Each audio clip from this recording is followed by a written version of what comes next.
Hey everyone, it's Pastor Jody. Today I'm reading out of Galatians chapter 1, verse 10. It says, do I now persuade men or God? Or do I seek to please men?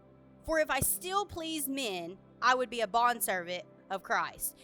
Today I want to really just talk about that one scripture right there, because the Apostle Paul, you can learn so much from him. But I like this because when we come to our mind and we think about peace, like we all are searching for peace in our mind.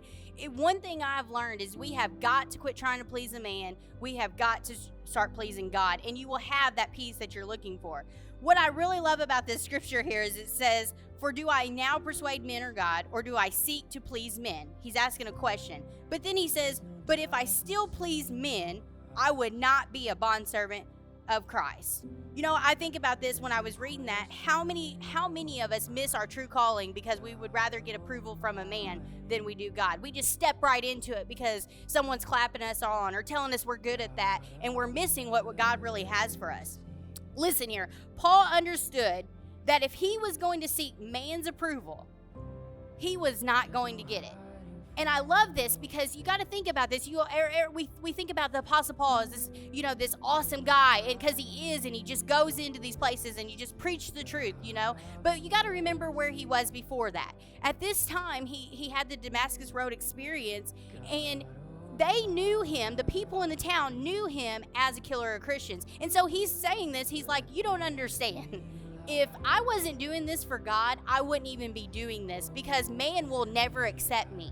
They will never know who I am. See, men sees who you are and who they think you're going to be, right? But God sees who and what you're going to become. So he says, I'm a bondservant of Christ. I'm doing this for him and him alone.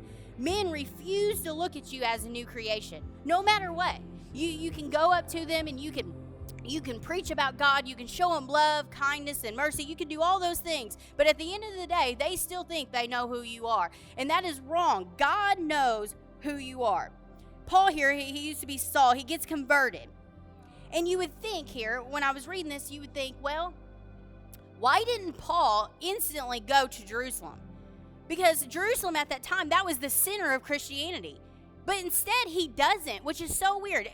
Think about this. When you get saved and you get on fire for God, the first place you want to go is to church. You cannot wait to be around other people who are like you. You can't wait to tell them the goodness and the mercy that you found and the truth that has been revealed to you. But here, Paul does not. He does not go to Jerusalem. He waits for God's timing. The Bible doesn't even tell us really what he does, but for 3 years, it says that he went to, I think, Arabia, and then he goes back to Damascus for 3 years, and the Bible does not tell us what he was doing during that time. I believe with all my heart that he was seeking God. He was seeking God. He was changing the way he's seen things. Paul, like I said, he was born to be a killer of Christians, to be a ruler. And so his whole biological, everything that was put in him had to be changed. And so he had to seek God and say, God, I need you to change the way I see things. I need you to change the way I speak, because these people are not going to accept me, Lord, but I need you to accept me. And I think today that's what we need to start doing. Stop running after a man. Stop trying to please people, your friends, people around you.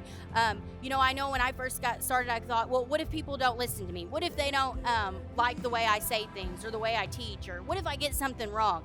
And, until I got to the point where I said, God, give me what you want me to study. And that's what I'm going to put out there. I've really had peace in my mind. And I know that if you do those same things, that you will too.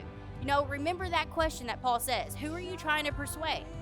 Are you trying to persuade men, or are you trying to persuade God? Because God is the only one that matters. I always tell people, the only thing you can get from man, the biggest applause you can get is a hand clap. That's it. But from God, you get treasures. You get mercy every day. His mercy's new every day. You get grace. You get his goodness. You get everything that the Bible offers you.